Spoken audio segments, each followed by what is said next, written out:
তো hello guys, আপনাদের একটা কাইন্ড অফ ব্লগ ভিডিওতে স্বাগতম। তো সেদিনকে আলোচনা করছিলাম ফিলিপাইন নিয়ে। তো আজকে আলোচনা করব ইন্দোনেশিয়া নিয়ে। তো ইন্দোনেশিয়ার মধ্যে কতগুলো জায়গা আছে যেগুলো আপনি ঘুরতে পারেন, আর এগুলো অ্যাবসলিউটলি অনেক সুন্দর।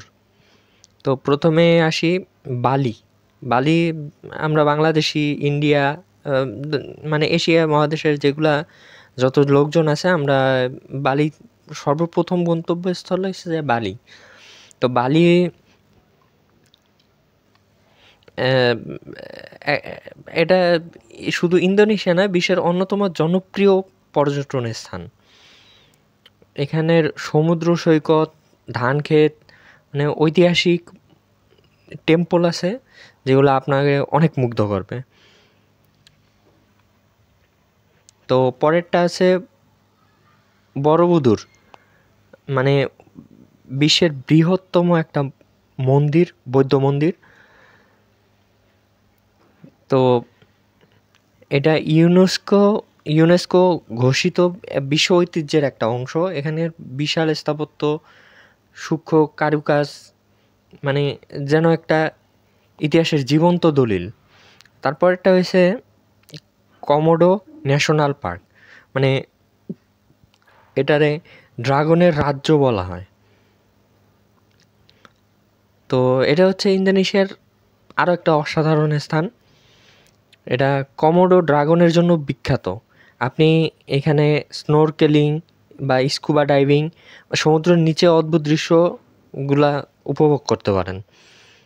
তো পরেরটা হচ্ছে রাজা আসপাত, যদি ভুল না বলে থাকি, পৃথিবীর অন্যতম একটা সুন্দর স্কুবা ডাইভিং গন্তব্য।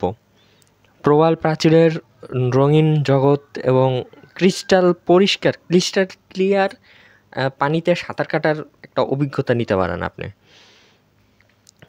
তারপরে এছাড়া ইন্দোনেশিয়ার সংস্কৃতির জন্যও অনেক বিখ্যাত। তারপরে স্থানীয় যেই নাচ গান, তারপরে ঐতিহ্যবাহী পোশাক, তারপরে সুস্বাদু খাবার, এগুলোর জন্য অনেক মানে করতে পারেন, ঘুরতে পারেন আর কি।